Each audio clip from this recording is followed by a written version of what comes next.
अस्सलाम वालेकुम जी। मेरा नाम उसामा उमर है और मैं मैथ का टीचर हूँ।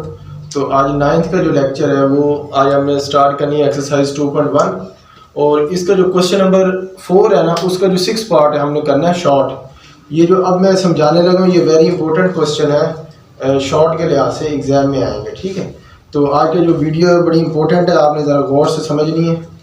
तो आज हम करने क्वेश्चन नंबर 4 का 6 पार्ट √5। ये लॉन्ग में नहीं आएगा, शॉर्ट में आएगा। ठीक है, वेरी इंपॉर्टेंट है। तो सबसे पहले आपने ऐसे करना है कि नंबर लाइन बनानी है। जब भी नंबर लाइन बनाते हैं आप सबको पता है ना कि सेंटर में ज़ीरो लगाते हैं। ज़ीरो लगा के इसकी जो राइट साइड पे वैल्यूज़ हैं वो हमने रखनी है पॉजिटिव वैल्यूज़ 1 2 3 4 अप टू 100 और इसकी लेफ्ट साइड पे आपको पता है कि वैल्यूज़ होती हैं नेगेटिव -1 -2 -3 -4 -5 ऐसे अप टू 100। तो अब वो कह रहे हैं ये जो √5 है इसकी वैल्यू आपने इस नंबर लाइन पे शो करनी है। ठीक है, अब √5 का जो आंसर है वो पॉइंट्स में आता है। अब जो पॉइंट्स है, ये जो मैंने नंबर लगाई लाइन बनाई है इसके ऊपर कोई पॉइंट्स तो नहीं है, तो इसके ऊपर कोई पॉइंट्स नहीं है। तो आपने इस √5 एग्जैक्ट को इस लाइन के ऊपर कैसे शो करना है। तो अब आप ज़रा गौर से समझो, इस लाइन के ऊपर पॉइंट्स नहीं है, इसका आंसर आएगा पॉइंट में। तो इसका जो है आपने इसको पॉइंट के बगैर एग्जैक्ट इस नंबर लाइन पे शो करना है। तो वो देखें हम कैसे शो करेंगे। अब आपको इस बात को तो पता है कि जो √5 है इसका आंसर नेगेटिव में नहीं आएगा, हमेशा पॉजिटिव ही आएगा। तो इसका मतलब है इसकी ज़ीरो से राइट साइड पे वैल्यूज हमने करनी शो। अच्छा, आपको पाइथागोरस थ्योरम का पता होगा। जो पाइथागोरस थ्योरम है ये होता है कि हाइपोटेनस का स्क्वायर इज इक्वल टू होता है बेस का स्क्वायर और प्लस परपेंडिकुलर का स्क्वायर। तो हमने ऐसे करना है कि इसमें हमने ये जो वैल्यूज़ है ना यहाँ से लेके यहाँ तक इसको हमने जी लेट करना है। ये वैल्यूज़ कितनी, यहाँ से लेकर यहाँ तक ये वैल्यू 2 है। ठीक है, अच्छा ये अगर आप देखो ना राइट एंगल या ट्राई ये जस्ट आपको समझाने के लिए, ये जो हिस्सा है ये आपको कॉन्सेप्ट क्लियर करने के लिए। ठीक है, तो अब यहाँ पे ये जो बेस इसका 2 है, ये देखो ये बेस, ठीक है बेस 2। इसका जो हाइपोटेनस है उसकी लेंथ मैंने लेनी है 1। हाइपोटेनस की लेंथ मैंने क्या लेनी है 1। तो 1 लेनी है। तो ये 2 इसका बेस है और 1 इसका हाइपोटेनस है। तो अब आप ऐसे करो, बेस में जो इसकी वैल्यू पुट कर दो 2 का स्क्वायर और परपेंडिकुलर जो है 1 का स्क्वायर। अच्छा, बेस जो 2 है तो ये हो गया 2 का स्क्वायर प्लस, और ये आपके पास परपेंडिकुलर जो है 1 का स्क्वायर। तो 2 का स्क्वायर आपके पास पता है 4 होता है, 1 का स्क्वायर 1, तो 4 + 1 ये 5, और जो आपको पता है ये हाइपोटेनस का स्क्वायर। तो मैंने यहाँ पे सिर्फ हाइपोटेनस फाइंड करना, स्क्वायर नहीं फाइंड करना। तो दोनों साइड पे स्क्वायर रूट लगा दो, तो h की वैल्यू मेरे पास आ गई √5। अब देखो जो h है वो √5 है, मतलब ये जो हाइपोटेनस है इसकी वैल्यू आ गई √5। अब यहाँ पे इस ज़ीरो को यहाँ से हमने स्टार्ट किया, इसको इससे मिला दो, तो ये हमारे पास है √5। इसको ज़रा मैं रिवाइज कर रहा हूँ, ये थोड़ा मुश्किल क्वेश्चन है, इंपॉर्टेंट है। तो इस सवाल में वो कह रहा है कि ये जो √5 है इसको आपने नंबर लाइन पर रिप्रेजेंट करना है। अब इस √5 तो नंबर लाइन पे है ही नहीं, वो तो 1 है 2 है 3 है 4 है, √5 तो नहीं है। तो उसके लिए मैंने ऐसे किया, मैंने इसको बेस लिया, बेस की वैल्यू मैंने ली 2। ठीक है, ये 2 ही लेनी, इससे ज़्यादा नहीं लेनी। उसकी रीज़न आपको मैं बताता हूँ क्यों 2 ही लेनी। बेस लेना है 2 और जो इसका परपेंडिकुलर वो 1 लेना है, 1 ही लेना है बस। वो मैं बताता हूँ क्यों 1 लेना है। तो ये इसकी बेस 2 ली और इसका परपेंडिकुलर 1 लिया। जब हाइपोटेनस में बेस और परपेंडिकुलर की वैल्यू जब मैंने पुट की तो जो अंडर है हाइपोटेनस से आ गया √5। जब मैंने बेस 2 लिया, हाइपोटेनस 1 लिया, पाइथागोरस थ्योरम में पुट किया और जब आंसर निकाला तो हाइपोटेनस की वैल्यू क्या आई √5। मुझे √5 ही चाहिए थी। तो अगर √5 उस वक्त आएगी जब इसका बेस 2 होगा और हाइपोटेनस 1 होगा। ठीक है, तो इसलिए हमने बेस और हाइपोटेनस बेस 2 लेना, हाइपोटेनस 1 लेना, ये रीज़न। अब √5 आ गया। अब यहाँ पे ज़रा गौर से देखो, बस ये क्वेश्चन एंड होने वाला है। अब ये जो हाइपोटेनस है ये √5 है, ये लाइन के ऊपर तो नहीं है ना, ये जो हाइपोटेन्यूज की लाइन है ये इस नंबर लाइन के ऊपर नहीं आ रही, तो इस हाइपोटेन्यूज को इस नंबर लाइन के ऊपर लेके आना है। तो अगर आप देखो ये लाइन यूं है, ये समझो ये लाइन ऐसे यूं है, अगर इसको यहाँ स्टार्ट, अगर इसको मैं नंबर लाइन पे ले आऊँ तो ये अगर रोटेट हो के ये यहाँ पे कहीं एंड होगी। अगर इसको मैं रोटेट करूँ इस लाइन को यूं नीचे लेके आऊँ तो ये लाइन तकरीबन यहाँ पे आएगी। तो इसका मतलब अगर मैं इसको रोटेट करता हूँ तो ये लाइन तकरीबन यहाँ पे आएगी, ठीक है। तो ये जो लेंथ है ना, ये लेंथ यहाँ से लेकर यहाँ तक, ये लेंथ √5 की है। मतलब यहाँ से स्टार्ट हो रही है और यहाँ पे एंड हो रही है। अगर मैं इसको रोटेट करके यहाँ पे ले आऊँ तो रोटेट करके यहाँ पे आएगी, तो ये लेंथ इसकी है √5 की, ये लेंथ है, ठीक है। तो ये √5 की लेंथ, बस ये हमारा आंसर। आपने ये जो ये वाला हिस्सा है ये आपने नहीं लिखना, ये वाला, ये जस्ट आपको कॉन्सेप्ट क्लियर करने के लिए, ठीक है। आपने √5 लिखना है और डायरेक्ट ये आपने इसको रिप्रेजेंट करना है, ये आपके कॉन्सेप्ट के लिए, ठीक है। अब हमने नेक्स्ट करना है जी, इसका क्वेश्चन नंबर 5 हमने कर लिया था और अब हमने करना है क्वेश्चन नंबर 6। और क्वेश्चन नंबर 6 भी वेरी इंपॉर्टेंट है शॉर्ट के लिहाज से, ठीक है। तो आज हमने करना है क्वेश्चन नंबर 4 का 6 पार्ट, अब कर रहे हैं क्वेश्चन नंबर 6। तो क्वेश्चन नंबर 6 अब हम स्टार्ट करेंगे।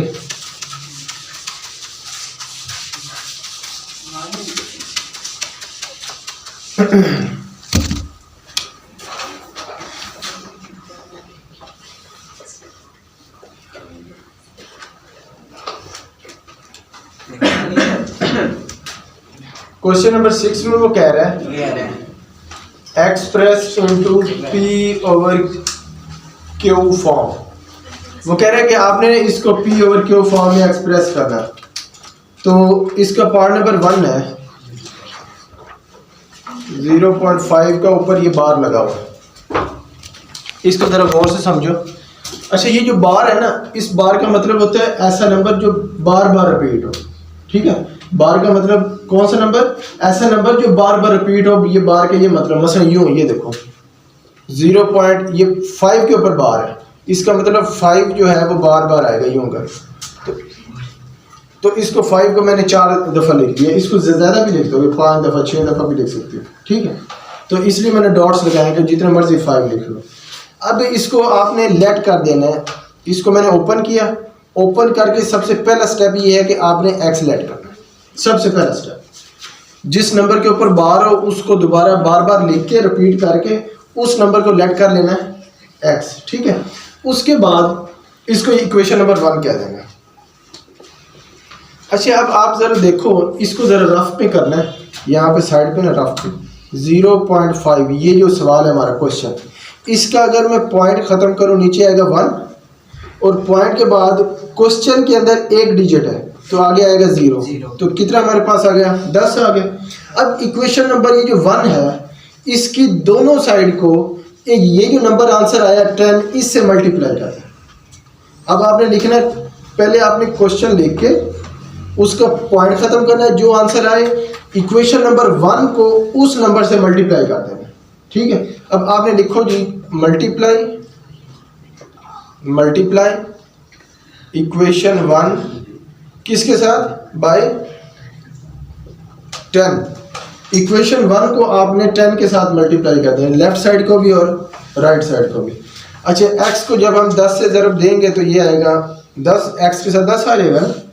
अच्छा, अब यहाँ पे देखो ज़रा, अगर हम इस सारी इक्वेशन को आपने कैलकुलेटर पे लिखना है 0.5555 मल्टीप्लाई बाय 10, तो उसका आंसर आएगा 5.555 और एक बार और 5 लिख दो। देखो ना, डॉट से जितने बार मर्जी 5 लिख दे। तो इस पॉइंट के बाद 4 डिजिट हैं, तो इसके बाद भी मैं 4 ही लिख रहा हूँ। अगर आप इसको 10 से ज़रब देंगे तो पॉइंट से पहले एक 5 आएगा। अगर आप इसको 100 से मल्टीप्लाई देंगे तो पॉइंट से पहले 2 5 आ जाएंगे, ठीक है। अगर आप इसको 1000 से मल्टीप्लाई दोगे तो पॉइंट के बाद एक और 5 एक्स्ट्रा आ जाएंगे, तो फिर कितने 5 आ जाएंगे? 3 5, ठीक है। अब ये इसको दे देना आपने इक्वेशन 2 का नाम, ठीक हो गया। अब इक्वेशन 1 और इक्वेशन 2, अब आपने ऐसे करना है कि इक्वेशन 1 को इक्वेशन 2 में से सब्ट्रैक्ट करना है। हमने पी ओवर क्यू फॉर्म में लिखना है। ये जो पी ओवर क्यू फॉर्म का मतलब ऊपर भी कोई नंबर हो, नीचे भी कोई नंबर हो और फ्रैक्शन फॉर्म हो। ये जो सवाल है ये पॉइंट में है, वो कह रहे हैं इसको चेंज करके फ्रैक्शन में ले आओ, मतलब 1/5 कर दो, इसका आंसर किस फॉर्म में ले आओ, 1/2 या 5/6 ऐसी फॉर्म में। तो मैं ऐसे कर रहा हूँ, इक्वेशन 1 को सबट्रैक्ट कर रहा हूँ इक्वेशन 2 में। तो आपने लिखना है ये जो इक्वेशन 2 है इसमें से सबट्रैक्ट करना है इक्वेशन 1 को, यूँ कर, ठीक है। सिंपल फॉर्म ऐसे भी लिख सकते हो। तो इक्वेशन 2 लिखो, ये इक्वेशन 2 है,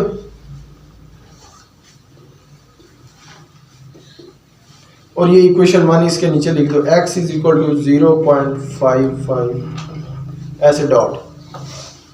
तो ये साइन चेंज। अब यहाँ पे देखो कि ये 10x है और x के साथ कुछ ना हो, इसका मतलब 1 है। तो इसको इसमें माइनस करो, आंसर क्या आएगा? इधर देखो, ये 10 है, ये 1 है, 10 में से 1 निकाल दो, कितने बच गए? 9 बच गए, 9। और ये x तो आंसर के साथ आएगा ना, ये हमारे पास बच गया 9x। उसके बाद यहाँ पे जरा गौर से देखो, ये 5 इस 5 से कैंसिल, ये 5 इस 5 से, ये इस 5 से, ये इस 5, आगे वाले भी सारे कैंसिल हो जाएंगे, ठीक है। जो बच जाएगा हमारे पास ये बचेगा 5 और ये माइनस और ये 0, बाकी ये सारे कैंसिल हो जाएंगे। अगर ये पॉइंट के बाद सारे कैंसिल हो जाएंगे, ये पॉइंट है वो भी ख़त्म हो जाएगा, उसकी भी कोई फिर हैसियत तो नहीं है क्योंकि इसके बाद कोई नंबर ही नहीं है। तो 5 - 0 का आंसर क्या होता है? 5 ही होता है ना। 9x, x की वैल्यू फाइंड करनी है, 9x से मल्टीप्लाई हो रहा है तो इधर आगे क्या हो जाएगा? डिवाइड हो जाएगा। तो ये बताओ कि p ओवर q फॉर्म आ गई? ऐसे ही है ना। तो ये देखो, इसमें पॉइंट में आंसर दिया हुआ था तो वो कह रहा था p ओवर q फॉर्म में ले आना, तो इसको हमने सॉल्व किया तो ये आ गया p ओवर q फॉर्म। ये भी क्वेश्चन बहुत इंपॉर्टेंट है शॉर्ट के हवाले से। इसका जो सेकंड क्वेश्चन है वो भी मैं समझा रहा हूँ, ठीक है। और जो इसका थर्ड पार्ट है वो आपने खुद ट्राई करना है, ठीक है। तो वो भी बिल्कुल ऐसे ही है। तो जो सेकंड पार्ट है वो मजीद एक और में मैं करवा देता हूँ। जैसे है जी 0.13 इसके ऊपर बार है, तो मैंने आपको जैसे बताया कि सबसे पहले आपने क्या करना है जी, जिस नंबर के ऊपर बार हो उसको बार बार लिखना है, ठीक है। जिसके ऊपर बार हो उसको बार बार लिखना है, ठीक है। तो ये आपने ऐसे करना है 0.13 ऐसे डॉट्स निकालने, तो इसको आपने लेट कर देना x, ठीक हो गया। फिर आपने ऐसे करना है कि रफ में चेक करना है कि इसका आंसर, इसको पॉइंट खत्म करने से क्या आएगा। तो ये रफ में लिख रहा हूँ 0.13, इसका जब पॉइंट खत्म करेंगे 1, आगे डिजिट्स 2 है तो 100 आ जाएगा, ठीक है। तो अब हमने इसकी दोनों साइड को मल्टीप्लाई देना है 100 से, समझ आ रही है ना आपको। तो आपने लिखना है मल्टीप्लाई 100 ऑन बोथ साइड्स। तो इस x को 100 से मल्टीप्लाई दो तो 100x। अब यहाँ पे गौर से देखना, अब यहाँ पे 1 के साथ 0 2 है, ऐसे ना 100 1 के साथ 2 zeros है। अब यहाँ पे पॉइंट से पहले 2 नंबर्स पहले आएंगे, जैसे ये फर्स्ट है 1 और फिर 3, तो ये आएगा 13.13. मैंने मतलब इसके बाद जो नंबर है वो 4 ही लिखे, इधर भी 4 है तो इधर भी 4, मैंने एक और बढ़ा दिया क्योंकि ना डॉट्स है, इसका मतलब जितने नंबर मर्जी आप लिख सकते हो। तो मैंने ऊपर वाले और नीचे वाले इक्वल लिखे हैं कि वो जब कैंसिल होंगे तो फिर जो है वो आंसर सारा खत्म हो जाएगा 0। अच्छा, अब इसको इक्वेशन नंबर 1 का नाम देना है, इसको इक्वेशन नंबर 2। तो फिर आपको पता है कि इसके बाद कौन सा स्टेप है कि फर्स्ट इक्वेशन को सेकंड में सब्ट्रैक्ट कर देना, माइनस कर देना। तो आप यूँ सिंपल फॉर्म में लिख दो इक्वेशन 2 माइनस इक्वेशन 1, मतलब इक्वेशन 1 को सब्ट्रैक्ट करना है सेकंड इक्वेशन में, ठीक है। तो पहले सेकंड इक्वेशन लिख दो, 100x is equal to 13 dots. फिर सेकंड, ये फर्स्ट इक्वेशन है, x इज इक्वल टू 0.13 ऐसे कर, ठीक है। इसको सब्ट्रैक्ट कर दें। अब ये यहाँ पे देखो ये 1 है, तो 100 में से 1 निकालो तो क्या होता है 99, तो ये आएगा 99 और साथ x इनके साथ आएगा। अब यहाँ पे ये 13 से 13 कैंसिल, ये सारे कैंसिल हो जाएंगे, जो आगे भी आएंगे वो भी कैंसिल हो जाएंगे, और जो पॉइंट से पहले इधर बच गया 13 और इधर पॉइंट से पहले बच गया 0, मतलब 13 माइनस 0 होगा, तो इसका आंसर आएगा 13 और पीछे बचा 99x। अच्छा, मैंने तो फाइंड करना p ओवर q की फॉर्म में, तो ये जो 99 है x के साथ मल्टीप्लाई हो रहा है, इधर आकर डिवाइड हो जाएगा, तो x is equal to 13 over 99, तो ये हमारा आंसर है। ठीक है, अब देखो ये पॉइंट फॉर्म में लिखा हुआ था, तो पॉइंट फॉर्म को इसको हमने सॉल्व किया, तो ये p ओवर q फॉर्म मतलब फ्रैक्शन फॉर्म में आ गया। ठीक है, तो ये क्वेश्चन है। अब इसका जो पार्ट नंबर 3 है वो है आई थिंक 0.67 है, तो जो इसका लास्ट पार्ट है वो 0.67 है। इसको भी आपने ऐसे ही करना है कि पहले इसको लेट x कर लेना है, और जो इसको जब आप सॉल्व करोगे इसका आंसर 100 आएगा, ये देखो ना यूं करके, तो दोनों से वो इक्वेशन जो 1 बनेगी उसकी दोनों साइड पे 100 से मल्टीप्लाई करेंगे और बिल्कुल ऐसे सॉल्व होगा। ठीक है, ऐसे सॉल्व नहीं होगा क्योंकि इसमें पॉइंट के बाद 1 डिजिट है, तो ये क्वेश्चन बिल्कुल ऐसे ही सॉल्व होगा, बस फर्क ये है कि 13 की जगह यहाँ पे 67 है बस। ठीक है, तो ये आपने खुद कोशिश करनी है, तो अगर कहीं से समझ ना आए तो कमेंट बॉक्स में आपने कमेंट भी कर देना, तो इंशाल्लाह रिप्लाई